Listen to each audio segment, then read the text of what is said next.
No, the title of this video isn't a joke, although it doesn't affect everyone. Let me explain. You see, the National Council of Corvette Clubs has a controversial ban that blocks EVs and hybrids from racing and joining in at events, which means that the new C8 E-Ray hybrid will be banned from all of its track day events due to concerns about the potential for lithium-ion battery fires.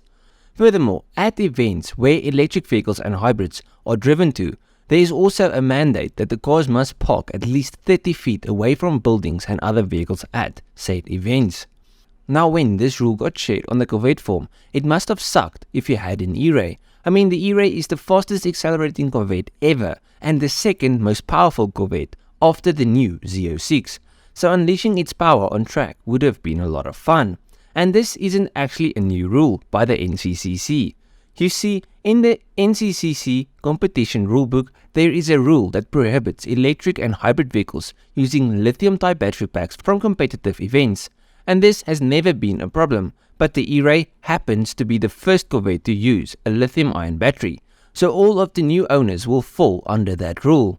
Now I have to say, since this rule got shared, the NCCC President Deb Murphy has sent a clarification on the rules, stating, "The National Council of Corvette Clubs has adjusted Section 1.8.14 of our event rules to allow the inclusion of hybrid vehicles in NCCC events.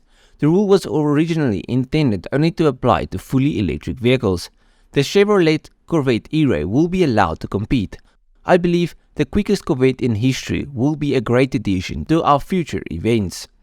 Which means that the E-Ray will now be allowed, but other EVs aren't because of the same safety issues. By the way, your track day problems isn't over. Yes, the NCCC might have made an adjustment, but many tracks also prohibit the use of EVs and hybrids on their tracks. Summit Point Motorsport Park in West Virginia has also moved to exclude cars with lithium-ion power packs from its circuit, and if EV companies aren't able to reduce these risks significantly, more and more tracks and orgs will move to ban them. Now, if tracks and orgs ban these electric vehicles, does this mean cars like the E-Ray are unsafe to drive? Well, no, not really. There is no suggestion that the E-Ray itself is inherently unsafe.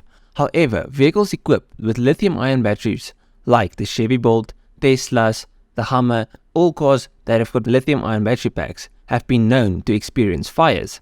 There is also a greater risk of fire in a racetrack environment because an impact could damage a battery pack, leading to a fire.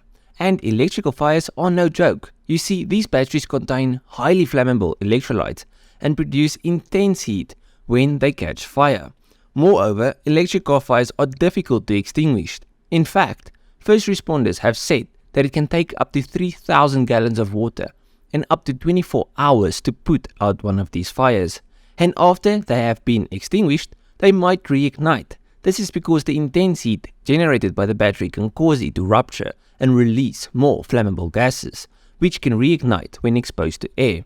Additionally, the toxic fumes released by the burning batteries can pose a serious health risk to first responders and nearby individuals. So EV fires are really scary. I mean, I don't know if you guys remember the crash Hammond had with the Rimac. Now, after he crashed the car caught on fire, and 5 days after the crash, the car still self-reignited and continued burning, which is just insane to imagine. Now, some may argue that these organizations are being overly cautious in banning hybrids like the E-Ray, while others believe that the risk of a fire is too great to take any chances. Ultimately, the decision is up to the individual clubs and tracks. For potential buyers of electric vehicles that enjoy a fun track day, the knowledge that their car might be excluded from track activities could be a deciding factor in their purchase. However, it's also important to note that cars like the E-Ray are still capable sports cars that can be enjoyed on the open road. But let me know what you guys think of this. I do think that safety comes first. If you do get into a crash and an electrical fire does start, it is really bad and really dangerous to everybody else. So yes, you might think the car's greener and everything, which I don't necessarily agree with. And if you don't know what I'm on about, just go through my channel. You'll see a lot of stuff where we dive deep into battery technologies and the problems they have. But let me know what you guys think. Do you agree? Do you disagree? Let me know down below. If you guys like this video, please leave a like and subscribe to this channel. And if you did like it, you like all of my other stuff, so just go through my channel, see if it's something you like. I'll check you guys in the next one. Cheers, eh?